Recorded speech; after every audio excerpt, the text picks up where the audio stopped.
কক্সবাজার যাওয়ার পরে কালকে হঠাৎ করে দেখি বৈশাখী টিভি ওদের চলাফেরা একটা ফুটেজ ছাড়ছে, বৈশাখী টিভি ফুটেজটা আমি আগে দেখতে পারি। বাসায় তার ভাই মানে বাসাতে ভিডিও কল ধরে না। তা আমার কথা, তোমার সাথে আমার ক্যাসাল নাই, গন্ডগোল নাই, তুমি হট করে তুমি কিছু হলে ম্যাক্সবির কাছে চলে যাও কেন?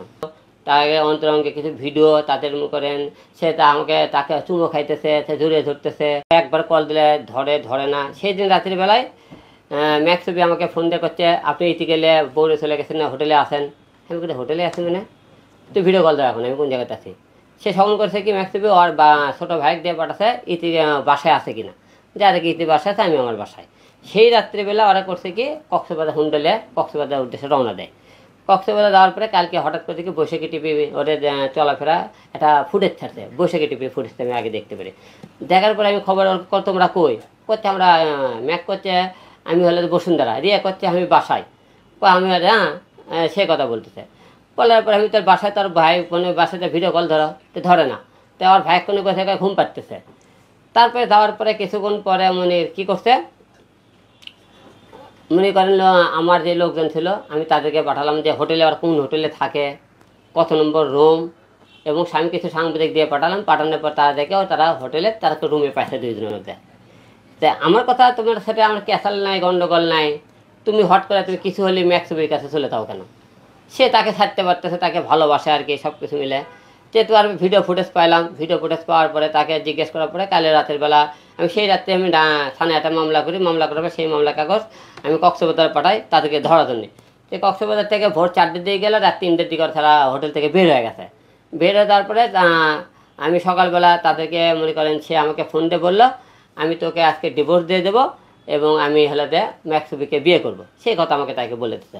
বলার পরে তারপরে মনে করেন তারা সে হোটেলে ছিল, তাকে অন্তরঙ্গে কিছু ভিডিও তাদের মনে করেন, সে তাকে চুমো খাইতেছে, সে জড়িয়ে ধরতেছে। তারপর মনে করেন হলে তাকে বলছে, সে দেখ সে তোর থেকে কত স্মার্ট দেখছিস, তাকে তোর সাথে যায় আমার, তা অনেক কিছু মনে তাকে জান টান বলে আমাকে তাকে অনেকে সে ভিডিও ফুটেছে, অডিও আপনার হাতে নিয়ে যায়নি, দেখবেন আপনারা। যাওয়ার পরে সেখান থেকে যাওয়ার পরে আমি দেশবাসীর কাছে ক্ষমা চাইতেছি যে সে এর আগে মনে করেন আমি যে ভুল, সে যেহেতু বারবার তার কাছে যাইতে চায়, আমি কেন তাকে বারবার নিয়ে আসতেছি, আমি এটা ভুল করেছি। আর যেহেতু সে মনে করেন তাকে অনেক ভালোবাসে, তার জন্য কান্নাকাটি করে হাত কাটে, তারপরে তার জন্য অনেক কিছু বলে আর কি। তো আমার কথা হলো কি, যে যাকে নিয়ে ভালো থাকতে চায় মনে হয় তাকে তার কাছে রাখাই ভালো। সে যেহেতু ওকে ছাড়তে পারতেছে না, সে তাকে নিয়ে ভালো থাক, সে তাকে বিয়ে করবে, বিয়ে করুক। আমি আমার মতো করে চলি, যে আমি জীবনে ভুল করেছিলাম যে তাকে বারবার আমার কাছে নিয়ে আসতে, কারণ সে আমার না, সে আর একজনের, তাহলে আমি কেন বারবার তাকে ফিরে আনি?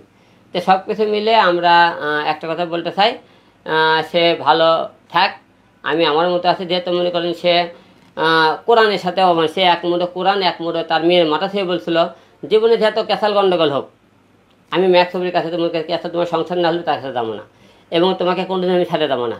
এই কথা বলার পরেও মনে করেন একটা লোক যেহেতু এর আগে কোরআন নিয়ে মিথ্যে কথা, বারবার সে মিথ্যে কথা বললো, সেই জায়গায় মনে করেন আর মুখ দরকার মনে হয় পড়ে না আর কি। সব কিছু মিলে আপনাদেরকে একটা কথা বলতে চাই যে যেহেতু মনে করেন সে তার কাছে প্রেমে মুগ্ধ, বারবার তার কাছে যাইতেছে, আমি মনে করেন তার কাছে মনে তাকে রেখে যাওয়াই ভালো, আমি যা মনে করি।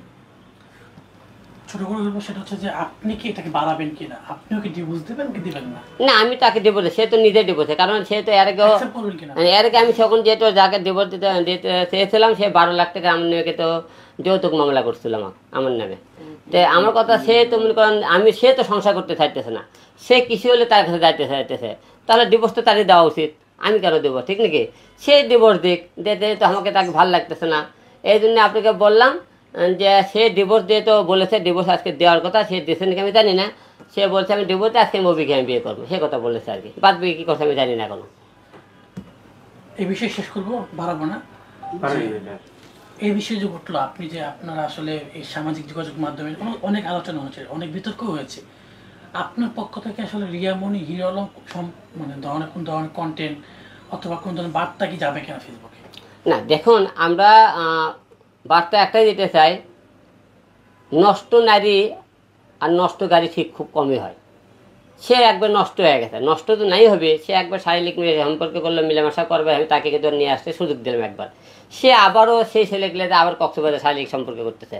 তো একটা মেয়ে যদি বারবার সেই ছেলের কাছে যায়, সে মনে করেন মানুষ মনে করতে হিরো আলমী খারাপ, আমি খারাপ, যে সে যেহেতু তার কাছে যাইতে চাই আমি তাকে কেন আনি, আমি খারাপ আছি, আমি নিজেকে খারাপ মনে করতেছি। সে তো যে তার কাছে থাকতে চায়, আমার মনে তাকে তার কাছে রেখে দেওয়াই ভালো। সে তার কাছে থাক, তাকে নিয়ে সংসার করতে চায়, তাকে ভালোবাসে, আমার মনে তাকে ফিরে আর না আনাই ভালো।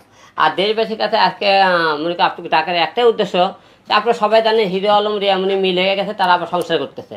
তো যেহেতু সে আপনারা জানবেন কেন, যেহেতু আমার সাথে সংসার না করে আরেকজনের সাথে সংসার করতে আরেকজনের কাছে আছে, আপনারা মনে করবেন হিরো আলম রিয়ামনি ঠিকই আছে। এই জন্য আপনাকে আজকে ডাকে বলবো সে কিন্তু আমার সাথে নাই, সে এখন বর্তমানে আরেকজনের সাথে আছে, সে তাকে নিয়ে সংসার করতে চায় আর কি। তো আপনি আর ফিরে আনতেছেন না এরকম? না, আমি ফিরে আনার জন্য তো অনেক চেষ্টা করেছি, আর আনবেন না? না আর আনতে চাই না। কারণ যেহেতু মনে করেন আনার পরও সে বারবার সে আমাকে বলে আমি তোমাকে ভালোবাসি, সে আমি আড়ালে গেলে সে তার সাথে মনে করি যোগাযোগ করে, তা সেই ভালোবাসা আমি আর দরকার পড়ে না। ভাই রিয়ামনি বলেছে আপনাকে তালাক দিবে, হঠাৎ করে 24 ঘন্টার মধ্যে তার মত পাল্টে গেল, সে তালাক দেওয়া দিয়ে আপনার কাছে কাবিননামার টাকা ছাড়ছে, তখন আপনি কি নেবেন? আসলে সে কাবিলনামার টাকা তো সে দাবি করার জন্য একটা মামলা করে রাখছে। সে তো যে সে তালাক দিবে সে রিয়ামনি, তার তো অবশ্যই মনে করেন তাই মনে করেন তাহলে তালাক দিলে আমি তো কেন টাকা দেবো, আর আমি তালাক দিতে তাহলে টাকা তো আমি দিতে বাধ্য। আমরা একটা বিষয় শুনেছি, ও আপনার কাছ থেকে প্রতারণার মধ্যে টাকা পয়সা কি লেনদেন হচ্ছে, একটু বলবেন ক্লিয়ার করবেন? না, সে আমার সাথে থাকাকালীন 37 লাখ টাকা তার কাছে ছিল। সে অনেকে বলে তার পেজে থেকে আমাকে টাকাটা ইনকাম হচ্ছে, সে কিন্তু রিয়ামনির ফেজ থেকে ইনকাম করতে পারেনি, সে ইনকাম করতে হিরো আলমের ফেজ দিয়ে ইনকাম করছে। সেই টাকা নিয়ে যে গাড়ি কিনছে, তার বাড়ি করার জন্য এমনি করতেছে, সে আমার টাকা নিয়ে দেয় এমনিকে এত করে। আমি ছাড়া সে এমনি কত টাকা ইনকাম করে সেটা আপনারা দেখবেন, সামনে দেখার পালা আপনাদের। ঠিক আছে, এই লাইভ দিন না, ভিডিও নেন। তারা লাইভ দিয়ে শুনবেন। লাইভ 100 লোক দিছে, লাইভ এটা অন্য হিসাব, ওই হিরো আলো ওই বিয়ে করে বিষয় না। এটা ভিডিও লাইভ।